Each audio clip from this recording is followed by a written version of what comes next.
প্রিয় সংবাদকর্মী ভাই বোনেরা, আসসালামু আলাইকুম। আমরা আজকে মূলত একটা বিষয় নিয়ে কথা বলতে এসেছিলাম।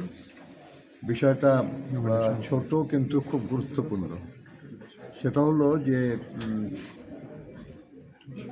আরপিওতে না থাকা সত্ত্বেও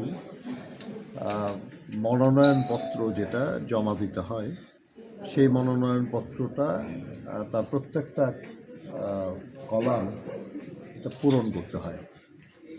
সেখানে একটা জায়গায় বলা আছে যে সন্তানেরও আয়করের হিসাব দিতে হবে, কিন্তু আরপিওতে বলা আছে এবং আমরা সবাই জানি যে প্রার্থীর উপর নির্ভরশীল যারা তাদের তার উপার্জন বা আয় ইত্যাদির হিসাবটা দিতে হয়। কিন্তু এবার সেটার সাথে সন্তান বলে একটা কলাম করা হয়েছে, যেটা নিয়ে সব জায়গায় একটা প্রশ্নের সব উদ্রেক হয়েছে যে এটা মানেটা কি। কারণ অনেকের সন্তানরা নিজেরাই উপার্জনক্ষম এবং তারা নির্ভরশীল নন। অনেকেই দেশের বাইরে থাকেন, অনেকেই আলাদা ট্যাক্স পেয়ার, নিজেরা আলাদাভাবেই ট্যাক্স পেই তারা আর কি। তো এই বিষয়টা নিয়ে একটা জটিলতা হয়ে গেছে, যার জন্য আমরা নির্বাচন কমিশনকে একটা চিঠি দিয়েছি এবং দিয়ে তাদের সঙ্গে আজকে আমরা কথা বললাম যে এই বিষয়টা যদি খুব দ্রুত স্পষ্ট করা না হয়, যদি এটা থেকে যায় এইভাবে, তাহলে খুব সঙ্গত কারণেই সমস্যার সৃষ্টি হবে।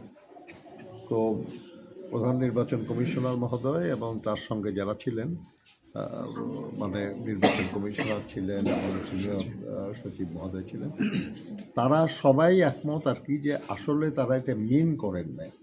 তারা মিন করেছেন নির্ভরশীল যারা তাদের আর কি, যারা সব সন্তানকে মিন করেন নাই। তো আমরা বললাম তাহলে যে এই যে সন্তান লেখা আছে মানেটা কি, ব্যাপারটা কনফিউজিং। সেই জন্য তারা রাজি হয়েছেন যে তারা এটা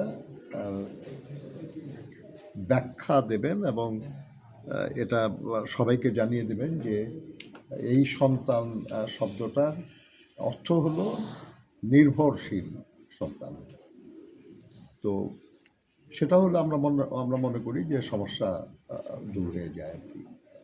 তো এটা আমাদের দলের প্রার্থীদের জন্য না, যত প্রার্থী আছেন, অন্যান্য দলের প্রার্থী যারা আছেন তাদের জন্য এবং ইন্ডিপেন্ডেন্ট প্রার্থী যারা, তাদের জন্য এটা কার্যকর হবে। অর্থাৎ সবার জন্যই আমরা মনে করি এটা উপকার হলো আর কি। এটাই মূলত আজকে আলোচনার বিষয়বস্তু ছিল। আর এমনি কথায় কথা আমরা আলোচনা করেছিলাম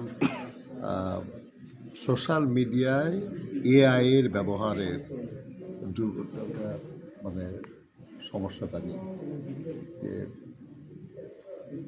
টেকনোলজি কল্যাণকর এবং উন্নয়নের জন্য বলেন, সমৃদ্ধির জন্য বলেন, সব কিছুতেই টেকনোলজি গুরুত্বপূর্ণ এবং প্রয়োজনও, কিন্তু এর অপব্যবহার এটা সমাজ এবং সভ্যতা বা উন্নয়ন সব কিছুর জন্য ক্ষতির কারণ। কাজেই যদি এআই বা টেকনোলজির অন্যান্য মাধ্যম ব্যবহার করে যদি কেউ অপপ্রচার করে কিংবা যদি কেউ মানহানিকর কিছু করে, তাহলে এই ব্যাপারে নির্বাচন কমিশন যেন শক্ত ভূমিকা নেয়, সেটার জন্য আমরা বলেছি। নির্বাচন কমিশনের একটা অফিস আছে, তারা এটা দেখাশোনা করে এবং বাংলাদেশের বিভিন্ন প্রতিষ্ঠানেরও, সরকারি প্রতিষ্ঠানগুলি তাদেরও নিজস্ব মেকানিজম আছে। তারা সবাই মিলে এ ব্যাপারটা খেয়াল রাখবেন এবং আরও সক্রিয় হবেন তারা বলেছেন।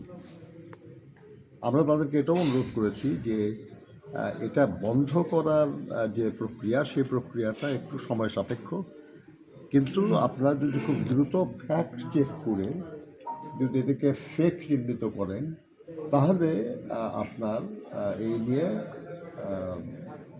নেতিবাচক প্রচারণাটা কম ক্ষতিকারক হবে। তো এটাও তারা বিবেচনার আশ্বাস দিয়েছেন আমাদের। আমরা মনে করি যে যারা এসব কাজ করে তারা তো আমাদের সবার জন্যই ক্ষতিকারক মানুষ, কিন্তু তারপরেও যা হয় আর কি, যে কেউ নিজের পক্ষে বেশি বলার না থাকলে অন্যের বিপক্ষে বলে নিজের ভালো করার চিন্তা করে অনেকেই আর কি, যদিও হয় না সেটা, কিন্তু চেষ্টা করে অনেকেই। এটা অনুরোধ করা, তাদেরকে বুঝায়া বলা, এগুলোরই ভদ্রসম্মত কাজ।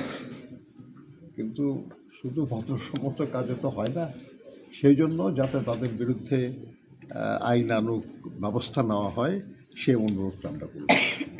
ধন্যবাদ। তফসিল সংশোধন কিংবা এই ধরনের কোনো বিষয় হয়েছে কিনা এ ব্যাপারে আমরা কোনো আলোচনা করি না। তফসিলের মানে মনোনয়ন ফর্ম জমা দেওয়ার সময় বাড়ানোর এই ব্যাপারে আমরা আমাদের দলের কোনো সিদ্ধান্ত নাই, বা এই ব্যাপারে আমাদের আলোচনার কোনো ম্যান্ডেট ছিল না আজ। আচ্ছা, জামাত 3 তারিখ সমাবেশ করছে, ওইটা নিয়ে আপনার কোনো আলোচনা করেছেন কিনা? কিসে? জামাত ইসলাম 3 তারিখে সমাবেশ করছে, ওই বিষয় নিয়ে আপনার কোনো আলোচনা করছেন কিনা? জামাত ইসলাম সমাবেশ ডাক দিয়েছে হয় কিনা, বা এই ধরনের কোনো সমাবেশ করা যায় কিনা? আমি জানি এই নিয়ে আমরা কোনো আলোচনা করি নাই। তবে আমার জানা মতে, আমি একজন রাজনৈতিক কর্মী হিসেবে আমি যেটা বুঝি যে নির্বাচনী প্রচারণা এখন বন্ধ, কিন্তু যে কোনো রাজনৈতিক সংগঠনের সাংগঠনিক কার্যক্রম কিন্তু বন্ধ নাই। ওনারা যা করবেন সেটা নির্বাচনী আচরণবিধির ভঙ্গে হয় কি না, এটা তারা ইলেকশন কমিশন বুঝবে, আর তারা বুঝবে। ধন্যবাদ। Thank you. সেটা হচ্ছে যে বিএনপির কয়েকটি আসনে বেশ রদবদল আমরা দেখলাম। শরিক দলগুলির সাথে আপনাদের আসন সমঝোতা কি আপনারা চূড়ান্ত করেছেন? বুঝলাম না। বেশ কয়েকটি রদবদল আমরা দেখেছি, প্রায় 11টি বা 12টি আসনে। শরিক দলগুলোর সাথে আসন সমঝোতা কি চূড়ান্ত করা হয়ে গেছে বিএনপির পক্ষ থেকে? শরিক দলগুলির সঙ্গে আলোচনা করেই করা হয়েছে অনেক কিছু। তারপরেও এখনো সময় আছে, মানে এখনো চূড়ান্ত হয়নি। চূড়ান্ত তো ভাই কোনো কিছুই কি চূড়ান্ত? আসলে আমার আপনার জীবন, এই আলোচনা, এই প্রেস ব্রিফিং, এই আপনাদের প্রশ্ন এবং তার জবাব, কোনটা চূড়ান্ত ভাই? শোনা যাচ্ছে যে এনসিপির সঙ্গে জামাতের অ্যালাইন হচ্ছে, জোটবদ্ধ হচ্ছে নির্বাচন। এই বিষয়টা বিএনপি কিভাবে দেখছে, বা বিএনপি কি বলছে? বিএনপি একটা গণতান্ত্রিক রাজনৈতিক দল হিসাবে সব রাজনৈতিক দলের স্বাধীন সিদ্ধান্ত গ্রহণের অধিকার স্বীকার করে। যদি কোনো রাজনৈতিক দল তার আদর্শ, ঘোষিত আদর্শ, সেটা অনুযায়ী যদি অন্য কোনো রাজনৈতিক দলের সঙ্গে সম্পর্কিত হতে চায়, সে অধিকার তাদের আছে। অবশ্য আমরা এটাও দেখলাম আর কি, যে তাদের এই সিদ্ধান্ত না, তাদের এই ভাবনার সঙ্গেই দ্বিমত পোষণ করে তাদের অনেক নেতৃবৃন্দ দল ছাড়ার ঘোষণা দিয়েছেন। অর্থাৎ মনে হয় যেন তাদের ঘোষিত আদর্শ বা ঘোষিত ভাবনার সঙ্গে তাদের এই নতুন চিন্তা, এটা বোধহয় যাচ্ছে না আর কি। যাই হোক, এটা তাদের ব্যাপার। এটা এনসিপির সাথে বিএনপি কোনো আলোচনা করছে কিনা, বা তারা জোটে নিতে চায় কিনা আপনারা? আমি এর ব্যাপারে আমি আপনাদের কিছু বলতে পারবো না, কারণ এটা দলের রাজনৈতিক সিদ্ধান্ত। আপনার এনসিপির সাথে আপনাদের জোট করতে আদর্শিক কোনো সমস্যা আছে কিনা? না, আদর্শ সমস্যা কি আছে? বা এক নম্বর হলো যে আমরা মনে করি যে আমরা সবাই দেশপ্রেমিক রাজনৈতিক দল। আমরা বিশ্বাস করি গণতন্ত্রে, আমরা বিশ্বাস করি দেশের উন্নয়নে। তবে সব ব্যাপারেই যদি একমত হতাম আমরা, তাহলে তো এক দল করতাম, তাহলে তো আলাদা দল থাকতাম না আমরা। একটা জিনিস মানে এনসিপির সঙ্গে জামাত যে মানে জোটবদ্ধ হচ্ছে, মানে আমি জানতে চাচ্ছি যে মানে তরুণ নির্ভর একটি দল জামাতের সঙ্গে যুক্ত হচ্ছে, মানে তাদের স্বতন্ত্রভাবে ভোট করা, মানে তাদের আলাদাভাবে ভোট করা দল হিসাবে এনসিপি, ঠিক আছে, সেটা ঠিক হতো কিনা আপনি কি মনে করছেন? আমি কিছু মনে করছি না। আচ্ছা, একটা জিনিস তো জানতে চাই। আপনাদের ভাবটা আমার মনে করায় কিছু আসে যায় না, কারণ আমি এনসিপিরও নীতি নির্ধারণ করি না, আমি জামাতেরও নীতি নির্ধারণ করি না। একটা বিষয় হচ্ছে, আপনাদের ভারপ্রাপ্ত চেয়ারম্যান সাহেব উনি কি কোনো 17 থেকে ইলেকশন করছেন নাকি বগুড়া থেকে, নাকি দুই জায়গায়? বগুড়ায় যে করছেন এটা আমি নিশ্চিত, ঢাকায় করছেন কিনা এটা আপনারা আমাদের দলের পক্ষ থেকে যখন জানানো হবে তখন জানবেন। নজরুল ভাই, একটা প্রশ্ন করি লাস্ট, সেটা হচ্ছে যে আপনাদের অনেক নতুন নতুন জয়েন করেই আপনাদের মনোনয়ন পেয়ে যাচ্ছেন, সেই আসনগুলোতে ত্যাগী অনেক নেতারা মনোনয়ন পাচ্ছেন না, এই ধরনের জায়গায় বিক্ষোভ হচ্ছে, এই বিষয়টাকে আপনারা কিভাবে মূল্যায়ন করেন? আমাদের ত্যাগী নেতারা ভাই, আমি তো আমিও প্রথম থেকেই আসি দলে, অন্তত আমি নিজেকে ত্যাগী বলেই দাবি করি আর কি, কিন্তু আমি তো নমিনেশনই চাই নাই কখন। তো এখন ব্যাপার হচ্ছে যে দলের স্বার্থ, দেশের স্বার্থ সবার আগে, ত্যাগী নেতাদের জন্য আরও বেশি আগে।